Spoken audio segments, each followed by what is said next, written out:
So mastering breath, Qigong, and Pranayama, the benefits of Anuloma Viloma Pranayama, alternate nostril breathing, the Ujjayi breathing for doing poses and different yoga stances for your health.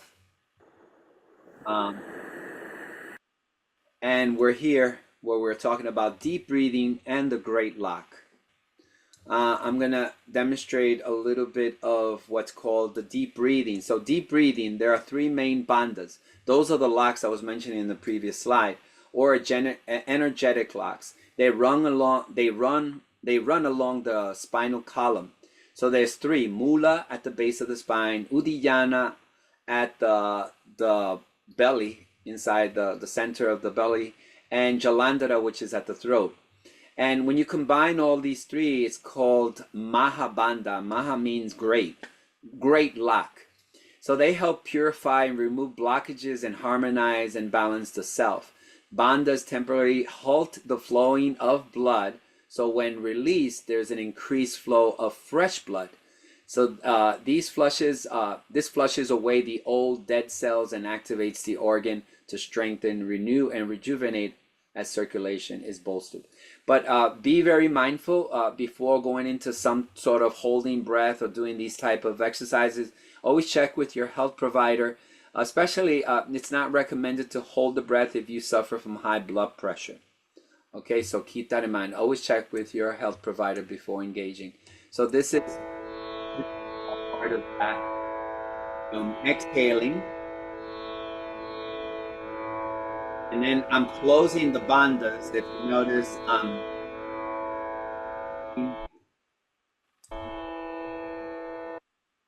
so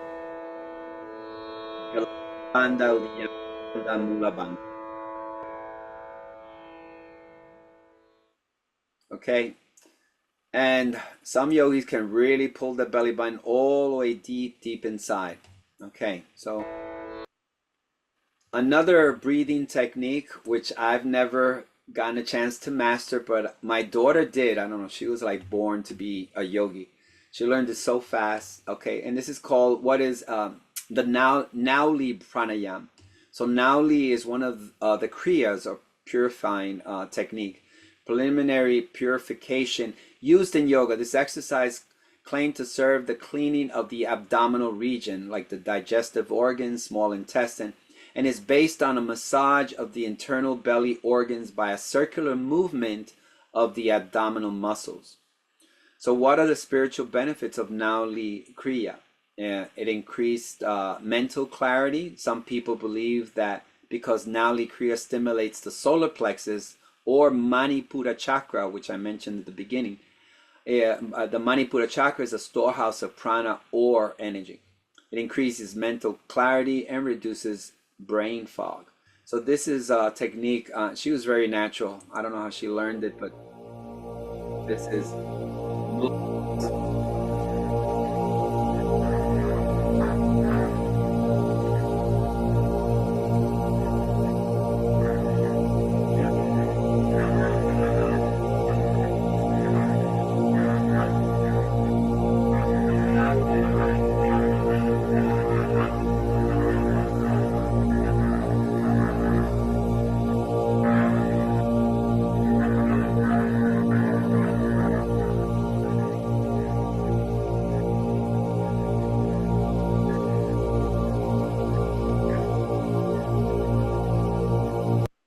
anyway, she did this video like 7 years ago. She can still do it very good. So she recently got certified as a yoga instructor, and with Dharma Mitra, one of the oldest yogis here, yoga masters here in New York City. Okay, so that's the Nauli Kriya. It takes practice. I really haven't learned how to do it because I haven't dedicated time enough to practice this technique. Okay, so we're moving to the other side, the other topic. Let me see some question. Or if you have high blood pressure. Well, I'm not a doctor, Arlene, but it's not recommended to hold. It has to do something. I've read, the count. Like for example, the headstands. If a woman is under her menstrual cycle, she shouldn't do the headstands because she's purifying. We can research and find out why you shouldn't hold your breath. Apparently, it's not compatible holding breath when you're suffering from from high blood pressure. You can probably do the alternate nostril breathe, but no holding of the breath. It can probably cause you to a brain fog or dizziness. But I don't have a real clear answer about that. But we can investigate. I can check it out. So now let's go to the roots of Qigong. Historically, Qigong is about 5,000 years. It's 5,000 years old. It's an ancient practice coming from Chinese medicine. So Qi means life force energy. It's your aliveness. And Gong means to work with or to develop a skill at working with that life force energy. And history talks about Bodhidharma. In many accounts of history, Bodhidharma is said to have traveled to China in late 5th century. He was a prince in India, spreading his teachings to the people. He is credited for aiding the Shaolin monks in their meditation and martial practice, though some accounts state that he founded the Shaolin monastery. At the Shaolin monastery, Bodhidharma, and he's also known as Damo in Chinese, or Daruma Taishi in Japanese, but his Indian name is Bodhidharma. So Bodhidharma saw that the monks were weak from meditation and fasting. He taught them the martial arts he had learned as a young prince, and this gave birth to the famous Kung Fu warrior monks of Shaolin. And this is a little picture of him meditating in a wall, and that wall does exist in China, near the temple. He meditated there for 10 years. And legend says that his shadow, his silhouette, you can see his silhouette like got imprinted on the wall from that long sit in that cave. It was inside of a cave where Bodhidharma did that meditation. Okay. Let me go back. Okay. All right, so Qigong. All right, so Qigong also broken down into, so Qigong is broken down into three distinct styles. One is medical Qigong, so how to work with your energy. I'll be showing a video on that for health and wellness and vitality. The other was spiritual Qigong, how to feel that connection to the divine and maybe meditation practices, the energy of consciousness and the mind and spirit. And the third was martial arts. Martial art styles of Qigong. How do you work with energy to develop a powerful body? That's where Tai Chi falls into that third branch of martial arts style of Qigong practice. So we can say that Qigong was the mother of Tai Chi.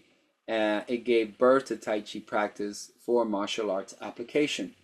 I've shared this picture of a man here, of this man doing a pose called single whip in Tai Chi. That's why you see a whip snapping over there like a hand.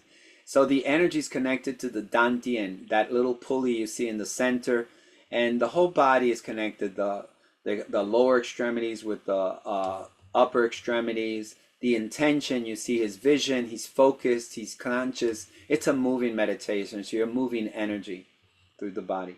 The first time I encountered Qigong, I was like around 22 years old, and my teacher showed us a technique to recuperate after so many cardio exercise we were doing at the school. And I was amazed at that point how powerful Qigong was. We did a Qigong for martial arts. But in this slide, but both of these practices have unique and similar principles. For example, both practices move from the center. Both practices are water-like. They're internal arts. They both cultivate energy. And now the intention of both practices is to develop and cultivate that energy for health and vitality and internal power. And then the Tai Chi, what it does, it moves into a martial expression. And you can see in these little, this is the energy that we have around us. And those who come to my morning stretch or other classes, I always say, breathe in and absorb all that life or absorb all the life force energy that surrounds you, above you, below you, as you see in the picture. It's all around us. We just got to know how to channel it. So deep breathing relieves your stress, calming your mind and body on a cellular level, and immediately boosts your immune system or your immune response. Qigong also works with 5 elements of nature. Just as emotions affect the body and the body affects the mind, Qigong routines help us to find balance and harmony from the inside out. So the 5 elements represent the energy in nature, one energy differentiating into many forms. Like water flows down the mountain and it becomes the trees. The trees reach up towards the sky to absorb the fire of the sun. And the sun awakens life throughout the earth, and the earth condenses it into the precious metals deep under the soil. All right, let me move to the next. So here's an interesting practice. It's called the 8 brocades of Qigong, or Baduan Ying. There are numerous benefits from the 8 brocades Qigong practice, including improved energy, vitality, bone density, strength, flexibility, balance, coordination, and longevity, to name a few. Also a great practice for reducing blood pressure, cancer support, thyroid issues, back pain, arthritis, and more. A set of Baduan Yin Qigong or Qigong practice consists of 8 movements, each with 5 to 7 repetitions. In addition to starting and ending postures, it typically requires approximately between 15 to 20 minutes to complete. The exercise comprises movements that stretch the spine and limbs, in addition to improving muscle strength.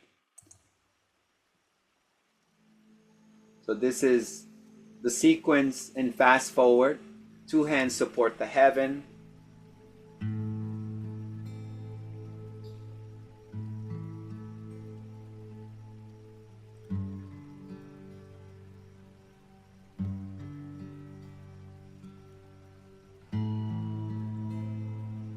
That's the second exercise. White crane spreads its wings, stomach and spleen.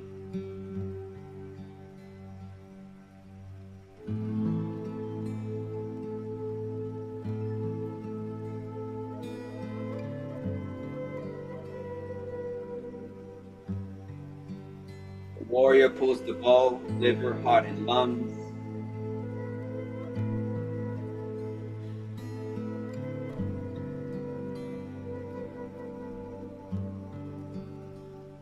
The wise owl turns his head.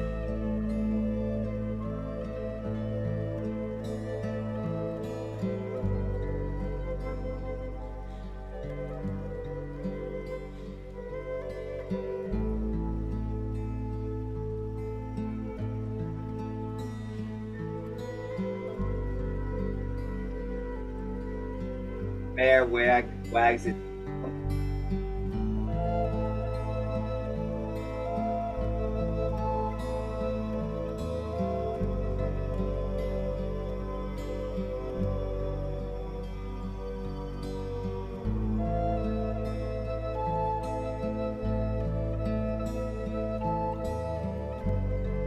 Two hands climb the legs to strengthen the kidneys.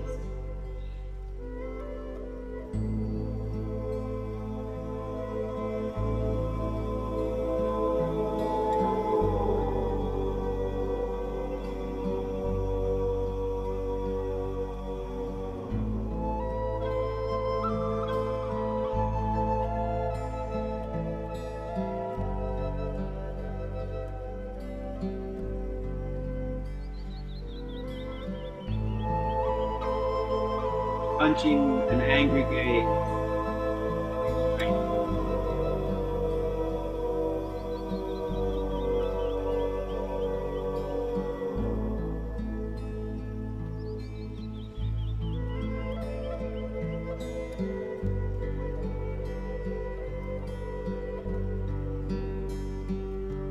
Take the back time.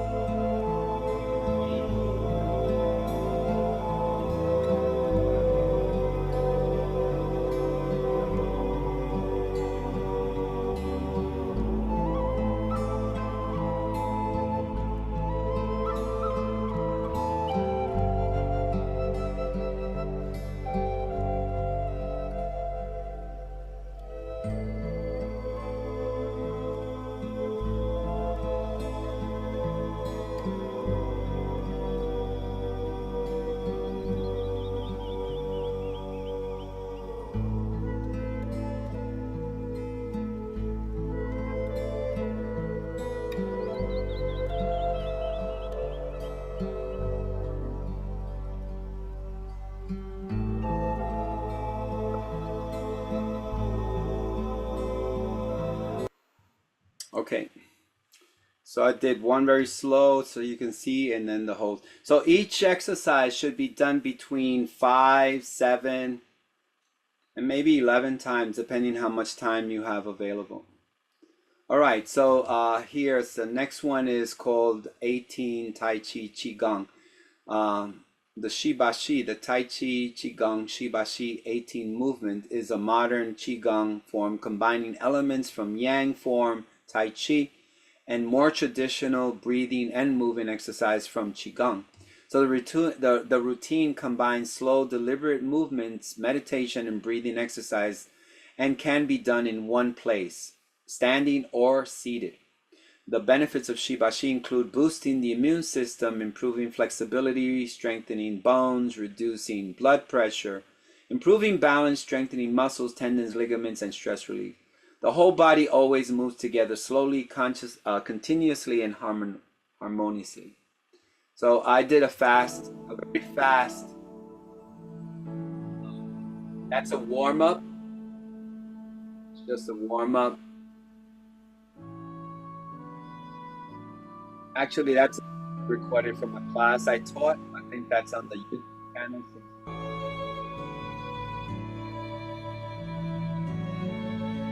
That's the Shibashi.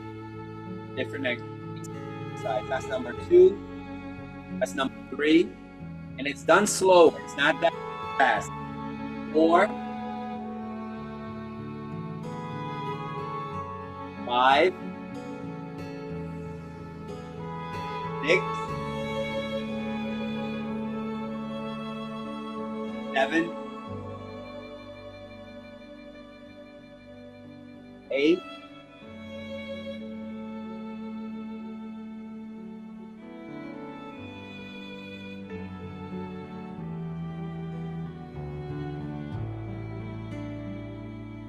11, 12,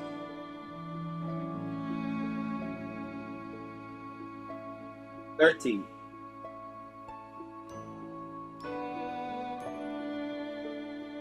14,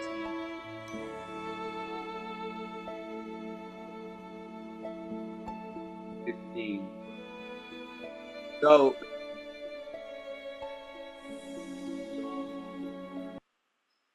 I don't know, I missed one or two, but anyway, this has been recorded on the Senior Planet YouTube channel. It's 18, but I don't know if I didn't record the whole thing, but I did it in fast forward. It's not that fast. It's not a dynamic movement. It's very, very slow. So it'll take like 20 minutes to perform. So I did it fast forward. Okay. All right, so let's go to the martial arts aspect of Qigong. And this is when I was very impressed with the powers of Qigong. When I met my Sifu when I was like 22 years old, he would give us a lot of cardio exercise, lots of training. And then he would say, okay, Qigong. Everybody would go into a horse stance. And I was amazed how I was able to recuperate. I was like overwhelmed from all the exercise. And then once we did Qigong, I was all back to normal. I wasn't agitated. I wasn't breathing deeply. So this is called the Iron Shirt Qigong. The process of the Iron Shirt Qigong works to build or rebuild the strength of our body and energy from the inside out. It works subtle ways to open the joints and strengthen the ligaments and tendons. It regulates and strengthens the activity of the nervous system.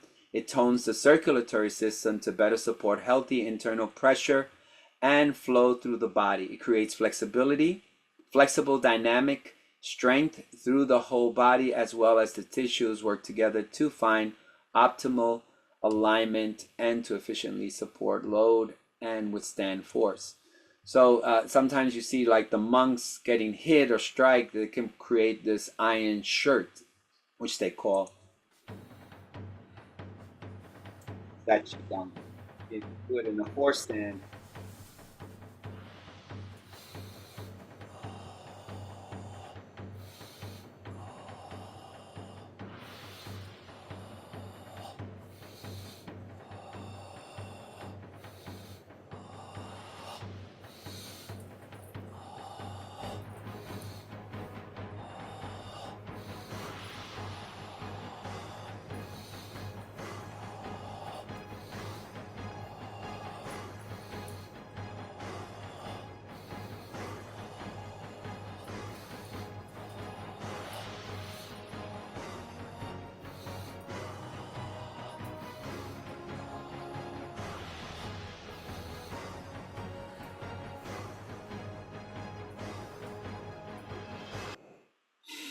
okay, so there are many forms of Qigong. You'll find thousands, you know, it depends the school, the tradition. There are many styles of Qigong, okay? In Japanese, which they call Ki. All right, so it's still not the end. I wanted to share something else, but I'm going to look at the, so this is my information and my email. I have a website, and this is my YouTube channel. That's it. So thank you guys. We still have like 7 minutes left. Thank you, Cass. That was great.